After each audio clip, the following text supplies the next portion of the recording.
నమస్కారం, welcome to సష TV news. ముందుగా headlines. మహిళల ఆర్థిక అభివృద్ధికి శిల్ప మహిళా సహకార్ బ్యాంకు ద్వారా 23 లక్షల రుణాలు పంపిణీ చేసిన బ్యాంక్ చైర్పర్సన్ నాగిని రవిసింగారెడ్డి.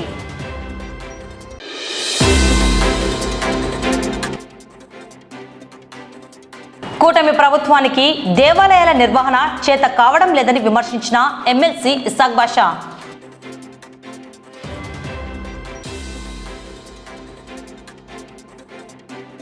శతకం దాటిన నంద్యాల మున్సిపల్ బడ్జెట్ అభివృద్ధి వైపు అడుగులు వేసేందుకు 102 కోట్ల కేటాయింపు ఆమోదం తెలిపిన మున్సిపల్ కౌన్సిల్.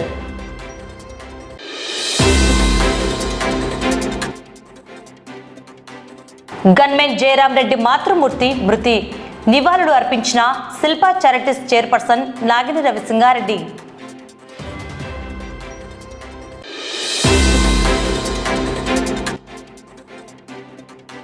ఫిబ్రవరి 12న సార్వత్రిక సమ్మె జయప్రదం చేయాలంటూ పట్టణంలో సిఐటియు, ఏఐటిసి కార్మిక సంఘాల బైక్ ర్యాలీ.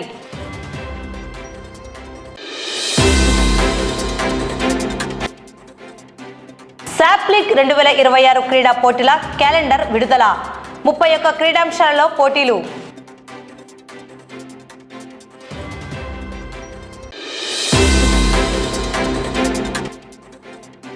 లైసెన్స్ లేకుండా డ్రైవింగ్ చేస్తే జరిమానా తప్పదు, ప్రమాదాలు చేస్తే శిక్ష తప్పదని పేర్కొన్న ట్రాఫిక్ సిఐ చాన్ బాషా. నంద్యాల పట్టణంలోని శిల్ప సేవా సమితి కార్యాలయం నందు నేడు శిల్ప మహిళా సహకార్ బ్యాంక్ ద్వారా 140 మంది మహిళలకు దాదాపు 23 లక్షల రూపాయల రుణాలను బ్యాంక్ చైర్పర్సన్ నాగిని రవిసింగారెడ్డి పంపిణీ చేశారు. ఈ రుణాలు పేదింటి మహిళలకు ఆర్థిక ప్రయోజనం చేకూరనుందని నాగిని రవిసింగారెడ్డి పేర్కొన్నారు.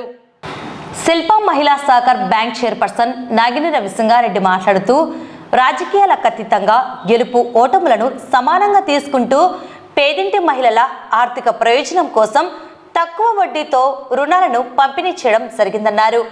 మహిళలు తమ వ్యాపార కార్యకలాపాలను విస్తరించుకోవడానికి, అభివృద్ధి సాధించేందుకు, ఆర్థికంగా స్థిరపడడానికి ఎంతగానో ఉపయోగపడతాయన్నారు. అధిక వడ్డీ భారం లేకుండా రుణాలను అందించడం ద్వారా గ్రామీణ, పట్టణ ప్రాంతాల్లోని మహిళా సాధికారత వైపునకు అడుగులు వేయడమేనన్నారు. ఈ కార్యక్రమాల ద్వారా నంద్యాల నియోజకవర్గంలోని మహిళలకు కొత్త ఉత్సాహం లభించి ఆర్థిక ప్రగతి వైపు పయనించడానికి అవకాశం ఏర్పడుతుందన్నారు. ఈ కార్యక్రమంలో బ్యాంక్ డైరెక్టర్ పూర్ణిమ, మేనేజర్ హరిలీల, సేవా సమితి సభ్యులు లక్ష్మీనారాయణ, సహదేవుడు, బ్యాంక్ సిబ్బంది, మహిళలు పాల్గొన్నారు. ఈరోజు ఈ కార్యక్రమం జరుగుతుంది అంటే దానికి గల ముఖ్య కారణం మన చైర్పర్సన్ నాగిని రెడ్డి గారు, అలాగే శిల్పా మోహన్ రెడ్డి గారు. వాళ్ళకి ఎన్ని కష్టాలు వచ్చినా,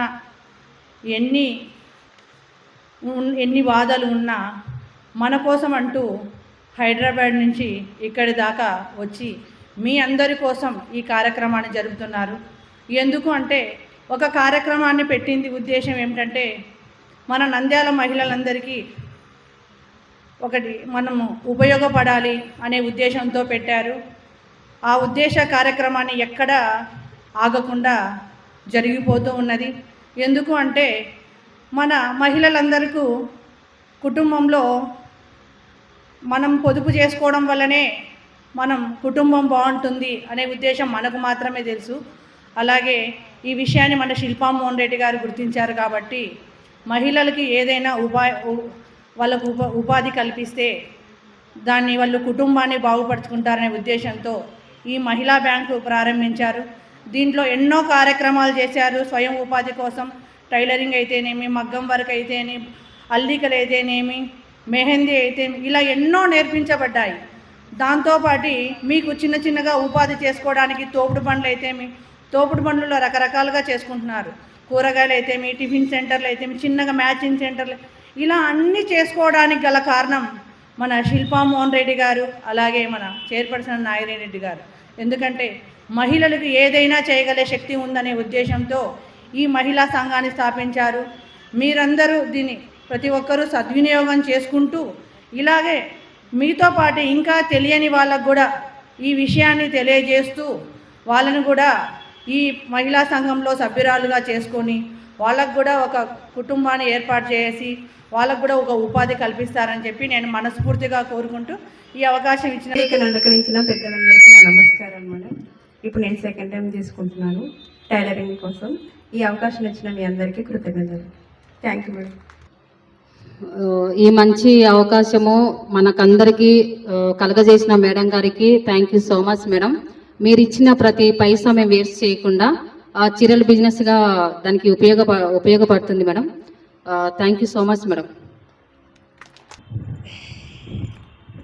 ఇక్కడికి వచ్చేసిన మేడం గారికి థ్యాంక్ యూ మేడం, మీకు వందనాలు. ఇక్కడికి వచ్చిన ప్రతి ఒక్కరికి అందరికీ ఈ యొక్క సభాపరకంగా నమస్కారం చెప్తున్నాను. మీరు ఇచ్చిన ప్రతి పైసా మా ఎడ్యుకేషన్స్కు, మా యొక్క ఫ్యామిలీకి కాకుండా మేమంటూ కొంచెం గ్రోత్ అవ్వడానికి చాలా హెల్ప్ఫుల్ అయింది madam. So real I'm thankful once again. మీరు ఇచ్చే సపోర్ట్ మాకు చాలా అంటే మంచిగా ఉందన్నమాట.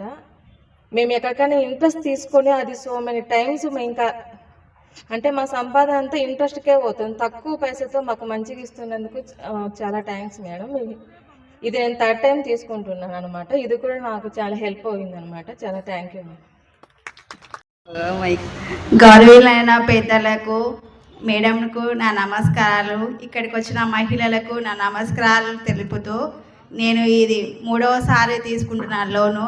ఇది నా పిల్లల ఎడ్యుకేషన్ కోసం సహాయం కోసం తీసుకుంటున్నాను. తక్కువ వడ్డీ రుణాలతో లబ్ధి పొందుతున్నాను. ఈ సహాయానికి మేడంకు నా ధన్యవాదాలు తెలుపుతూ, ఇక్కడ నాకు ఇచ్చిన అవకాశాన్ని ఇచ్చిన పెద్దలకు ధన్యవాదాలు తెలుపుతూ, నేను 4వ లోన్ తీసుకుంటున్నాను. ఈ లోన్ వల్ల చాలా లబ్ధి పొందాను. నేను ఇంట్రెస్ట్ చాలా తక్కువ ఉంది. టైలరింగ్ చేస్తున్నాను. ఇంతకుముందు మగ్గం వర్క్ కూడా నేర్చుకున్నాను. ఇక్కడే ఫ్రీగా నేర్చుకున్నాను. అందువల్ల ధన్యవాదాలు. నేను పొన్నాపురం కాలనీ నుంచి వచ్చాను. నా పేరు శ్రావణి. నేను ఇది 3వ లోన్ అయితే తీసుకుంటున్నాను. ఫస్ట్ లోన్ వచ్చేసి పర్సనల్గా వాడుకున్నాను, పిల్లలు ఎడ్యుకేషన్ కోసం కొంచెం వాడుకున్నా. సెకండ్ లోన్ 8,000 వచ్చేసి టైలరింగ్లో స్టార్ట్ చేశాను. లైనింగ్స్, ఫాల్స్లు అట్లాంటివి అమ్ముకుని టైలరింగ్ చేస్తున్నాను. ఈ థర్డ్ లోన్ కూడా నా బిజినెస్ కోసమే తీసుకుంటున్నాను. Thank you madam for giving opportunity. మాజీ ఎమ్మెల్యే శిల్పా రవిచంద్ర కిషోర్ రెడ్డి వ్యక్తిగత గన్మెన్ జయరాం రెడ్డి మాతృమూర్తి నంద్యాల మండలంలోని చాబోలు గ్రామంలో స్వర్గస్థులైనారు. మాజీ శాసనసభ్యులు శిల్పా రవిచంద్ర కిషోర్ రెడ్డి సతీమణి శిల్పా చారిటీ ట్రస్ట్ చైర్మన్ నాగిని రవిసింగారెడ్డి మృతురాలి పార్థివ దేహాన్ని సందర్శించి పూలమాలలు సమర్పించి నివాళులు అర్పించి వారి కుటుంబ సభ్యులను పరామర్శించారు. 126 సంవత్సరాల నంద్యాల పురపాలక చరిత్రలో రికార్డు స్థాయిలో అభివృద్ధికి 2026-27 ఆర్థిక సంవత్సరానికి కేటాయించిన బడ్జెట్ శతకం దాటింది. నంద్యాల పురపాలక సంఘం సాధారణ మరియు ప్రభుత్వం వారు ఇచ్చే నిధులు 2025-26 సంవత్సరమునకు సవరించబడిన బడ్జెట్ అంచనాలు మరియు 2026-27 ఆర్థిక సంవత్సరపు బడ్జెట్ అంచనాలు కౌన్సిల్లో ప్రవేశపెట్టారు. నంద్యాల మున్సిపాలిటీ అభివృద్ధి వైపు అడుగులు వేసేందుకు 102 కోట్ల రూపాయల బడ్జెట్ను నేడు ఏర్పాటు చేసిన ప్రత్యేక బడ్జెట్ సమావేశంలో మున్సిపల్ చైర్పర్సన్ మాబున్నీసా అధ్యక్షతన మున్సిపల్ కమిషనర్ బండి శేషన్న ఆధ్వర్యంలో కౌన్సిల్ ఏకపక్షంగా ఆమోదం తెలిపారు. పారిశుద్ధ్య నిర్వహణ, రోడ్లు, డ్రైన్లకు అధిక ప్రాధాన్యత ఇవ్వడం జరిగిందని, అలాగే నంద్యాల మున్సిపాలిటీ నుండి రెవెన్యూ 64 కోట్ల 12,000 రూపాయలుగా అంచనా వేయడం శుభపరిణామమని, ఈ బడ్జెట్ కేటాయింపులను కౌన్సిల్ సభ్యులు ఏకపక్షంగా ఆమోదం తెలియజేయడం అభినందనీయమని, నంద్యాల మున్సిపాలిటీ మెరుగైన అభివృద్ధికి కృషి చేస్తామని మున్సిపల్ చైర్పర్సన్ పేర్కొన్నారు. బడ్జెట్ సమావేశంలో మున్సిపల్ వైస్ చైర్మన్లు, కౌన్సిలర్లు, కోఆప్షన్ సభ్యులు, అధికారులు హాజరయ్యారు. బడ్జెట్ సారాంశంలో ప్రధానంగా 2026-27 సంవత్సరంలో రెవెన్యూ ఆదాయ వనరుల రాబడులు 64 కోట్ల 12,000 రూపాయలు, మూలధన రాబడుల అంచనా 38 కోట్ల 54 లక్షల 17,000 రూపాయలు, మొత్తం రాబడుల అంచనా 102 కోట్ల 54 లక్షల 29,000 రూపాయలు. అలాగే ఖర్చుల అంచనా రెవెన్యూ ఖర్చులు 56 కోట్ల 90 లక్షల 93,000 రూపాయలు, మూలధన ఖర్చులు 41 కోట్ల 77 లక్షల 15,000 రూపాయలు, మొత్తం ఖర్చులు 98 కోట్ల 68 లక్షల 8,000 రూపాయలు, మొత్తం మిగులు 3,86,21,000 రూపాయలు అంచనాగా ప్రతిపాదించడం జరిగింది. ఈ బడ్జెట్ను కౌన్సిల్ ఆమోదం తెలిపింది. బడ్జెట్ సారాంశంలో ప్రధానంగా 2026-27 సంవత్సరంలో రెవెన్యూ ఆదాయ వనరుల రాబడులు 64,12,000 రూపాయలు, మూలధన రాబడుల అంచనా 38,54,17,000 రూపాయలు, మొత్తం రాబడుల అంచనా 102,54,29,000 రూపాయలు. అలాగే ఖర్చుల అంచనా రెవెన్యూ ఖర్చులు 56,90,93,000 రూపాయలు, మూలధన ఖర్చులు 41,77,15,000 రూపాయలు, మొత్తం ఖర్చులు 98,68,08,000 రూపాయలు, మొత్తం మిగులు 3,86,21,000 రూపాయలు అంచనాగా ప్రతిపాదించడం జరిగింది. 2026 ఫిబ్రవరి 10వ తారీఖున జరగబోవు నంద్యాల మున్సిపాలిటీలో జరగబోవు 26-27 బడ్జెట్ సమావేశానికి హాజరైన గౌరవనీయులైన చైర్పర్సన్ గారికి, కౌన్సిల్ సభ్యులకు, ఎగ్జిక్యూటివ్ అథారిటీ వారైన కమిషనర్ గారికి మరియు ఇతర మున్సిపల్ సిబ్బందికి శుభోదయం. 25-26 సవరించిన బడ్జెట్ అంచనాలు మరియు 26-27 బడ్జెట్ అంచనాల సారాంశం. నమస్కారం. గత 5 సంవత్సరాల నుంచి ఏదైతే అధికారంలో వచ్చిన తర్వాత మన మున్సిపాలిటీ ఏర్పడిన తర్వాత గౌరవ కౌన్సిల్ సభ్యుల సహాయ సహకారాలతో ప్రతి సంవత్సరము మనం బడ్జెట్ రూపొందించడం జరిగింది. దాంట్లో భాగంగానే 26-27కు సంబంధించి దాదాపు 102 కోట్ల చిల్లర మనము బడ్జెట్ నంద్యాల అభివృద్ధికి కేటాయించడం జరిగింది.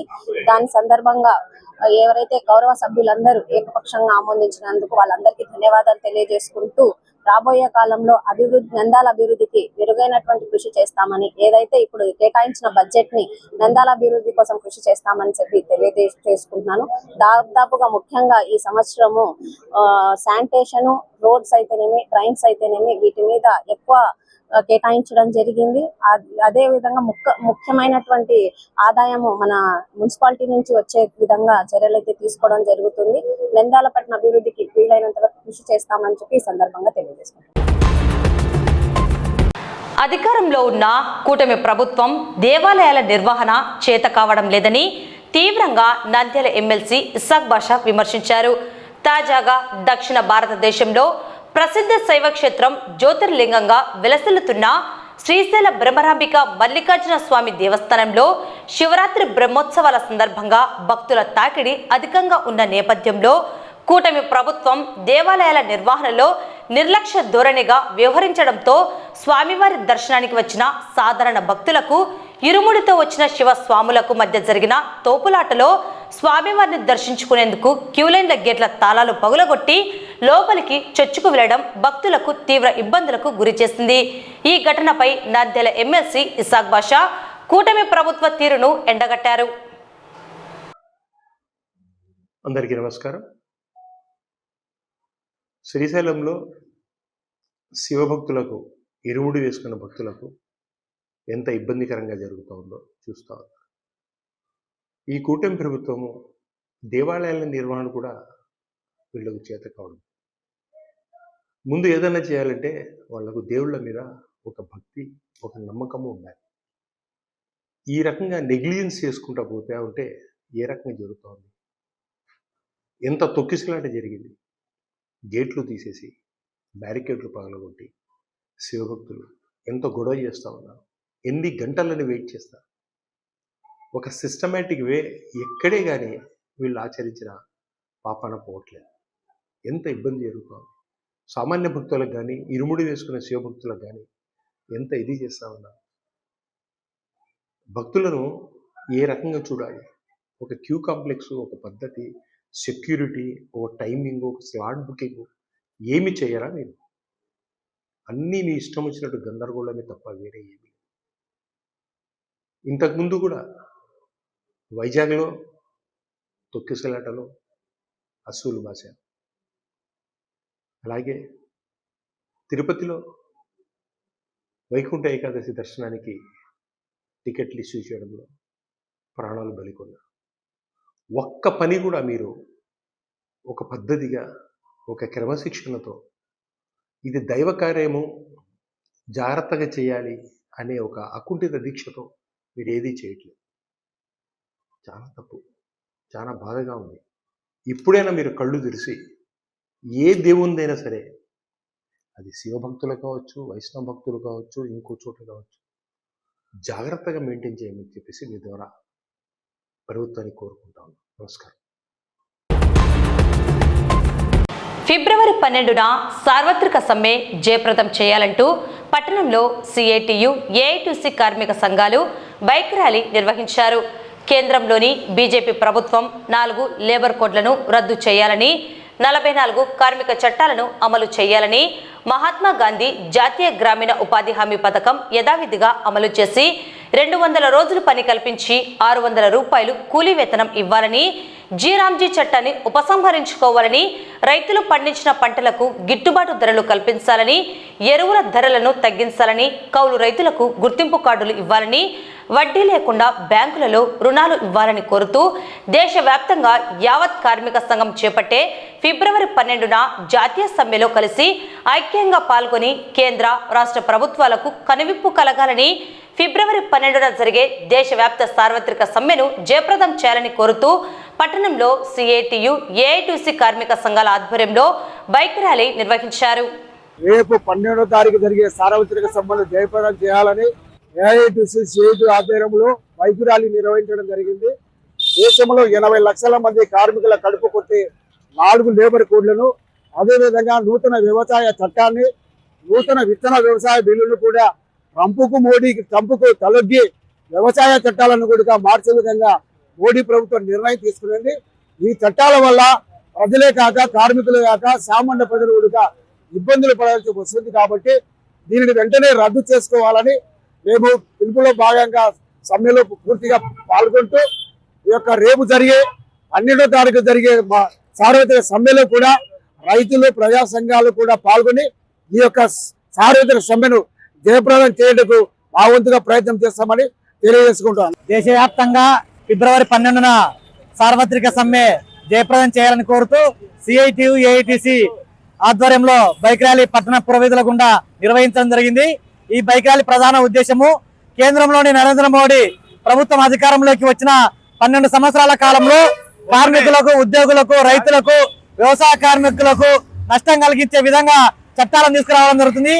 గతంలో బ్రిటిష్ వారు ఉన్నటువంటి కాలంలో కార్మికులు బానిసలుగా ఉంటే చూస్తూ ఊరుకోమని చెప్పి సాధించుకున్నటువంటి 44 కార్మిక చట్టాలను కుదింపు చేసి 4 లేబర్ కోడ్లుగా చేసి కార్మికులను బ్రిటిష్ వారు బానిసలుగా చూస్తే మేము నయా బానిసలుగా చూస్తామన్నటువంటి రీతిలో ఈ బీజేపీ ప్రభుత్వము అనుసరిస్తోంది. అదేవిధంగా గ్రామీణ ప్రాంతంలో నిరుద్యోగం పెద్ద ఎత్తున పెరుగుతుంది. గ్రామీణ ప్రాంతాల్లో దేశాభివృద్ధికి అనేటువంటి రీతిలో ఈ రోజు బడ్జెట్ ప్రవేశపెట్టే సందర్భంలో మాటలు మాత్రమే చెప్తున్నారు. అటువంటి గ్రామీణ ప్రాంతంలో ఉన్నటువంటి మహాత్మా గాంధీ జాతీయ గ్రామీణ ఉపాధి హామీ పథకాన్ని నిర్వీర్యం చేసేలాగున 120 రోజులు పని కల్పిస్తామని ఒకవైపు చెప్తూనే 40% భరించాలా, కేంద్రము కేవలం 60% మాత్రమే భరిస్తుంది. అదే విధంగా మేము చెప్పిన చోటనే పని చేయించాలా, లేకపోతే నిధులు ఇవ్వబోమన్నటువంటి రీతిలో ఈ రోజు జీరాంజీ చట్టాన్ని తీసుకొని వచ్చి తూట్లు పొడిచే విధంగా ఈ రోజు చేస్తుంది. మహాత్మా గాంధీ జాతిపిత దేశానికి అటువంటి ఆయనను అవమానించే రీతిన ఆయన పేరును తొలగించి నాథ్రామ్ గాడ్సే పేరు మీద జీరాంజీ చట్టాన్ని చేయడం అనేటువంటిది చాలా దుర్మార్గము. గాడ్సేను చెప్పినటువంటి వారసులు కాబట్టి మీరు పూజించుకోండి, మాకు అభ్యంతరం లేదు. అయితే దేశాన్ని అవమానించే రీతిలో, ప్రజలను అవమానించే రీతిలో ఈ రోజు జాతిపిత అయినటువంటి మహాత్మా గాంధీ పేరును తుడిచిపెట్టడం అనేటువంటిది చాలా దుర్మార్గము. దీన్ని సిఐటిగా తీవ్రంగా వ్యతిరేకిస్తున్నాము. అదే విధంగా రైతులు పండించేటువంటి పంటలకు గిట్టుబాటు ధరలో ఇవ్వడం లేదు. ముఖ్యంగా ట్రంప్ ఏది చెప్తే దానికి తలొగ్గి ఈ రోజు ట్రంప్ ఏదైతే చేస్తున్నాడో దానికి దేశంలో మేము రైతులు ఏమైపోయినా పర్వాలేదు, రైతులు నాశనం అయినా పర్వాలేదు అనేటువంటి రీతిలో ఈ రోజు రైతులకు నష్టం కలిగించేటువంటి రీతిలో ఈ రోజు ప్రభుత్వము చట్టాలను తీసుకొస్తుంది. వాటిని వెంటనే రద్దు చేసుకోవాలా, ఎరువు ధరలు తగ్గించాలని చెప్పేసి, అదే విధంగా కౌలు రైతులకు గుర్తింపు కార్డులు ఇవ్వాలా, కౌలు రైతులకు బ్యాంకులలో రుణము 0% తీసుకొని ఇవ్వాలని చెప్పేసి, ఈ సమస్య అన్నింటినీ పరిష్కారం చేయాలని చెప్పేసి ఫిబ్రవరి 12న యావత్ కార్మిక వర్గం అంతా 11 కేంద్ర కార్మిక సంఘాలు ఇచ్చినటువంటి పిలుపులో, 500 రైతు సంఘాలు ఇచ్చినటువంటి పిలుపులో ప్రజలందరూ పాల్గొని కేంద్రంలో ఉన్నటువంటి నరేంద్ర మోడీ కార్మిక, ఉద్యోగ, ప్రజా వ్యతిరేక ఉన్మాదిగా ఖచ్చితంగా ప్రజలందరూ చిత్రీకరించే రీతిలో చాటి చెప్పాలని చెప్పేసి సమ్మెను జయప్రదం చేయడంలో భాగస్వాములు కావాలని చెప్పేసి సిఐటిగా పిలుపునిస్తున్నాము. వాహనదారులు లైసెన్స్ లేకుండా డ్రైవింగ్ చేసినట్లయితే జరిమానా విధించడం జరుగుతుందని ట్రాఫిక్ సిఐ చాన్ బాషా హెచ్చరించారు. ఇటీవల నంద్యాల పట్టణంలో జరిగిన రోడ్డు ప్రమాదంలో వృద్ధుడు మృతి చెందిన ఘటనలో లైసెన్స్ లేని యువతి డ్రైవింగ్ చేయడం వల్ల చట్టపరంగా అధికారులు చర్యలు తీసుకోవడం జరుగుతుందని తెలిపారు. ఈ మేరకు ట్రాఫిక్ సిఐ పట్టణంలో వాహనదారులకు అవగాహన కల్పించారు. పట్టణ ప్రజలకు నంద్యాల ట్రాఫిక్ పోలీస్ శాఖ తరఫున అందరికీ నమస్కారములు.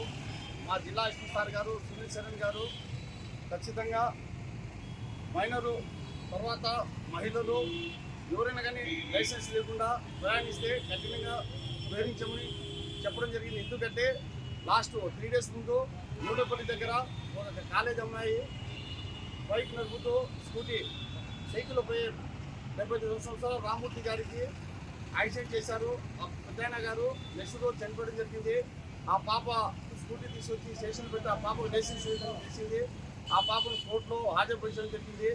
తర్వాత జడ్జి సార్ గారు ఏమి ఆర్డర్స్ ఇస్తారో దాని ప్రకారం మేము ఫాలో కావాల్సి వస్తుంది. దయచేసి మేము వెల్లి పోలీసులు చెప్తున్నాం, ప్రతి సిస్టర్స్కి అందరికీ స్కూటీ నడిపే మహిళలకు వెల్లి పోలీసులు అవేర్నెస్ పెడుతున్నాము. ఒకరోజు మీరు మార్నింగ్ వెళ్ళి మీ భర్తను కానీ మీ ఫాదర్ కానీ మీ బ్రదర్ని కానీ తీసుకుని వెళ్ళి ఆర్టీఓ ఆఫీస్లో మీ ఆధార్ కార్డు ఓటర్ ఐడి మీ 2 ఫోటోలు తీసుకెళ్తే మీకు లైసెన్స్ ఇస్తారు. మీకు లైసెన్స్ ఉందనుకోండి 5,000 రూపాయలు జరిమానా ఇచ్చి కాపాడుకుంటారు. అలాగే ఏదైనా బై మిస్టేక్ యాక్సిడెంట్ అయినా కూడా మీకు లైసెన్స్ ఉంది కాబట్టి మీరు కూడా సేఫ్గానే ఉంటారు. ఒకవేళ లైసెన్స్ లేకుండా ఉంటే అమ్మాయి యాక్సిడెంట్ చేసి చనిపోయారు కదా రామూర్తి గారు, అలా ఆ విధంగా అమ్మాయి ఎవరైనా మహిళలు కానీ మగవారు కూడా ఇంక్లూడింగ్ ఎవరైనా కానీ యాక్సిడెంట్ చేస్తే మటుకు ఖచ్చితంగా కోర్టులో హాజరుపరుస్తాము. కాబట్టి చాలామంది లైసెన్స్ కూడా ఏమవుతుంది ఎవరు చెక్ చేస్తారనుకోండి. ప్రతి చోట మా పోలీసు వారు చెక్ చేస్తారు. లైసెన్స్ లేకుండా ఫోటో తీస్తే మటుకు లైసెన్స్ లేనప్పుడు ఖచ్చితంగా 5,000 రూపాయలు మీ మెసేజ్ వస్తుంది. ఆ 5,000 రూపాయలు మా పోలీస్ శాఖ ఏమి తీసుకోదు, అది ఎంత గవర్నమెంట్కి వెళ్తుంది. ఆన్లైన్లోనే మన మిత్రుల ద్వారా మీరు పే చేస్తుంది. దయచేసి ఒక్కరోజు మీరు ఆర్టీఓ ఆఫీస్ వెళ్ళి లైసెన్స్ అప్లై చేసుకుంటే అదే రోజు సాయంత్రానికి లేదా మధ్యాహ్నం ఉదయం లోపల మీకు ఖచ్చితంగా మీకు లైసెన్స్ వస్తుంది. మీరు పోయిన ఆ ఎన్ఆర్ఆర్ ఇస్తారు. ఆ ఎన్ఆర్ఆర్ చూపిస్తే కూడా 1 రోజు 2 రోజులు మేము మెసేజ్ ఇస్తాము. ఎందుకంటే ప్రతి పోలీసు కింద మేము చెప్తున్నాము, ఇక్కడ ఎన్ఆర్ఆర్ లేకుంటే కూడా ఖచ్చితంగా ఫైన్ చేస్తాము. ఎందుకంటే మేము ఇంత మీకు చెప్పిన తర్వాత కూడా మీ దగ్గర కదలిక లేకుంటే మీ దగ్గర రెస్పాన్స్ లేకుంటే మేము చేయలేము. ఎందుకంటే చెప్పేంతరికే మీరు అవలించాలా, తర్వాత మీరు దాన్ని ఫాలో కావాలనేది మీ ఇష్టం. మీరు ఫాలో కాకుంటే ఫైన్ వేసుకొని ఫైన్ కట్టుకోవస్తుంది. దయచేసి మీరు ఫైన్ నుంచి కాపాడుకోండి. తర్వాత యాక్సిడెంట్ అయినప్పుడు కూడా మీరు కూడా ఆటోమేటిక్గా సేఫ్గా ఉంటారు. అలాగే 2 వీలర్ కానీ 4 వీలర్ కానీ ఖచ్చితంగా ఇన్సూరెన్స్ చేసుకోండి. ఇన్సూరెన్స్ లేకుండా మీరు బండ్లు నడిపారనుకోండి, ఏడైనా యాక్సిడెంట్ అయితే మటుకు ఖచ్చితంగా ఆ బండి ఓనరు ఖచ్చితంగా కోర్టులో హాజరుపరుస్తాము. జడ్జి గారు రిమాండ్ ఇస్తారా, జైలు పంపుతారా, లేకుంటే బెయిల్ ఇస్తారా అనేది ఆ రోజు జడ్జి సార్ గారు చెప్పే డిసిషన్ బట్టి ఉంటుంది. దయచేసి ఇలాగే మైనర్ పిల్లలకు పొందివద్దండి. మైనర్ పిల్లలకు మన ఆదివారం కూడా 12 మందిని పట్టుకున్నాము. 60,000 రూపాయలు జరిమానా వేసాం. ఒక్కొక్క బండికి 5,000 రూపాయలు జరిమానా వేసడం జరిగింది. దయచేసి డియర్ పేరెంట్స్, మేము మా జిల్లా ఎస్పీ సార్ గారు సునీల్ శరణ్ సార్ గారు పబ్లిక్ అవేర్నెస్ రావాలని చెప్తున్నాము. ఎందుకంటే చనిపోయిన తర్వాత మైనర్ పిల్లోడు వాళ్ళ తల్లిదండ్రులు పడే బాధలు మీకే తెలుసు, మీకంటే మాకు ఎక్కువ తెలుసు. ఎందుకంటే పోస్ట్ మార్టం హాస్పిటల్ పోయినప్పుడు మాకు కూడా పిల్లలు ఉన్నారు కాబట్టి మేము కూడా మానవత్వం చెప్తున్నాము. యాజ్ ఏ హ్యుమానిటీస్ మేము రిక్వెస్ట్ చేస్తాం. డియర్ పేరెంట్స్, మీరు మైనర్ పిల్లలకు బయటకు ఎత్తండి. అలాగే ఆడపిల్లలకు కూడా స్కూటీలు ఎత్తండి. ఇచ్చిన తర్వాత లైసెన్స్ అప్లై చేయండి. మేజర్ అయిన తర్వాత బండి నడిపండి. అలాగే 4 వీలర్లో పోయే ప్రతి వ్యక్తి ఖచ్చితంగా డ్రైవింగ్ సీట్లో ఉంటే లైసెన్స్ సీట్ బెల్ట్ పెట్టుకోండి. అలాగే మీ పక్కన కూర్చున్న వ్యక్తి కూడా సీట్ బెల్ట్ పెట్టండి. లేకుంటే అది 1 కోటి రూపాయలు వెళ్తేనే కూడా ఎయిర్ బెలూన్ ఓపెన్ కాదు. Then you have seat belt that same accident air balloon open. Please this word always remember. Any all 4 wheeler drivers are passengers please note this point. Andhra Pradesh క్రీడా ప్రాధికారత శాఖ షాప్ లీగ్ 2026 సంవత్సరానికి గాను జనవరి నుండి December వరకు ప్రతి నెల 2 క్రీడాంశాలలో league పోటీలను బాలబాలికలకు వివిధ వయస్సులు ఓపెన్ కేటగిరీలలో నిర్వహించడం జరుగుతుందని, ఆసక్తి గల క్రీడాకారులు క్రీడా యాప్ నందు పేర్లను రిజిస్టర్ చేసుకోవాలని నంద్యాల జిల్లా క్రీడా ప్రాధికారత అభివృద్ధి అధికారి రాజు పేర్కొన్నారు. ఈ క్రీడా క్యాలెండర్ను గురించిన వివరాలను ఆయన మీడియాకు వెల్లడించారు. రాష్ట్ర ప్రభుత్వం ఆదేశాల మేరకు రాష్ట్ర క్రీడా ప్రాధికార సంస్థ ఆధ్వర్యంలో రాష్ట్ర క్రీడా ప్రాధికార సంస్థ చైర్మన్ అయినటువంటి శ్రీ అనిమిని రవినాయుడు గారు మరియు వైస్ చైర్మన్ మేనేజింగ్ డైరెక్టర్ శ్రీమతి బర్నీ గారు ఈ యొక్క స్పోర్ట్స్ క్యాలెండర్ని విడుదల చేయడం జరిగింది. గత నెల జనవరిలో తిరుపతిలో అనిమిని రవినాయుడు గారు స్పోర్ట్స్ క్యాలెండర్ 2026 విడుదల చేయడం జరిగింది. దానికి అనుగుణంగా మనకు రాష్ట్రంలో ప్రతి జిల్లాలో శాప్ లీగ్స్, రాష్ట్ర స్థాయిలో శాప్ లీగ్ 2026 పోటీలు ఈ నెల నుంచి డిసెంబర్ వరకు మొత్తము 31 క్రీడాంశాల్లో ఈ పోటీలను నిర్వహించడం జరుగుతుంది. బాయ్స్ అండ్ గర్ల్స్ కూడా ఈ పోటీలు నిర్వహించడం జరుగుతుంది. దాంట్లో బాక్సింగ్, తర్వాత chess, athletics, cycling, water sports, lawn tennis, archery, beach football, beach kabaddi, basketball, swimming, weight lifting, handball, volleyball, gymnastics, kabaddi, badminton, judo, hockey, rifle shooting, beach sepak takraw, athletics master, badminton master, tennis masters, para sports athletics మరియు para sports ఈత పోటీలు, పారాస్పోర్ట్స్, rifle shooting వంటి 31 క్రీడాంశాల్లో ఎంపిక చేసి ఈ క్రీడా పోటీలు నిర్వహించడం జరుగుతుంది. జిల్లా స్థాయి నుంచి రాష్ట్ర స్థాయి వరకు ఈ పోటీలు నిర్వహించడం జరుగుతుంది. వివిధ జిల్లా స్థాయి పోటీలన్నీ ఇక్కడే జిల్లా క్రీడా ప్రాధికార సంస్థలో మనకి ఏవైతే అవైలబుల్గా గ్రౌండ్స్ ఉన్నాయో అవి దీంట్లో నిర్వహిస్తారు. మనకు సపోజ్ స్విమ్మింగ్ లేదనుకోండి, మనకు స్విమ్మింగ్ లేకుంటే ఈ స్విమ్మింగ్ పోటీలు కర్నూలు జిల్లాలో సెలక్షన్స్ నిర్వహించి జిల్లా స్థాయివి, రాష్ట్ర స్థాయి పోటీలు ఎక్కడైతే జరుగుతున్నాయో అక్కడ పంపించడం జరుగుతుంది. ఈ క్రీడలు శాప్ లీగ్ 2026 క్రీడలు ప్రతి ఒక్క నంద్యాల జిల్లా వాస్తవులు, ఆంధ్రప్రదేశ్ రాష్ట్ర వాస్తవులు మాత్రమే ఈ క్రీడా పోటీలకు అర్హులు. వాళ్ళు మాత్రమే క్రీడా యాప్లో రిజిస్ట్రేషన్ చేసుకోవాలి. ఈ క్రీడా పోటీలో కొన్ని క్రీడా పోటీలు ఏజ్ గ్రూప్స్ కేటగిరీలో ఉన్నాయి, కొన్ని గ్రూపులు ఓపెన్ కేటగిరీలో కూడా ఉన్నాయి. ఏదైతే వాళ్ళు ఏజ్ కేటగిరీలో ఉంటారో ఆ ఏజ్ కేటగిరీలో వాళ్ళు పాల్గొనవచ్చు. వార్తలు ముగించే ముందు ముఖ్యాంశాలు మరోసారి. మహిళల ఆర్థిక అభివృద్ధికి శిల్పా మహిళా సహకార్ బ్యాంక్ ద్వారా 23 లక్షల రుణాలు పంపిణీ చేసిన బ్యాంక్ చైర్పర్సన్ నాగిని రవిసింగారెడ్డి.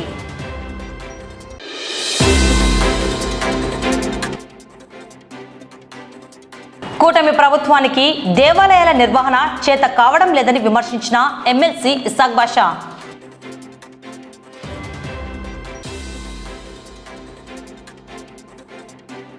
శతకం దాటిన నంద్యాల మున్సిపల్ బడ్జెట్ అభివృద్ధి వైపు అడుగులు వేసేందుకు 102 కోట్ల కేటాయింపు ఆమోదం తెలిపిన మున్సిపల్ కౌన్సిల్.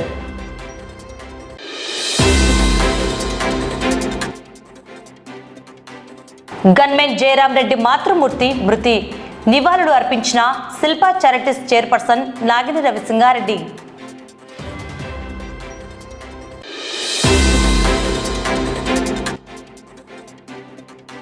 ఫిబ్రవరి 12న సార్వత్రిక సమ్మె జయప్రదం చేయాలంటూ పట్టణంలో సిఐటియు, ఏఐటిసి కార్మిక సంఘాల బైక్ ర్యాలీ.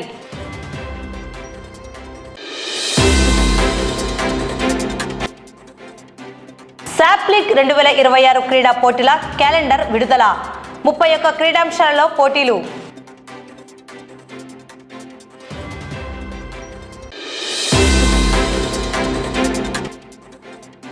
లైసెన్స్ లేకుండా డ్రైవింగ్ చేస్తే జరిమానా తప్పదు, ప్రమాదాలు చేస్తే శిక్ష తప్పదని పేర్కొన్న ట్రాఫిక్ సిఐ చాన్ బాషా.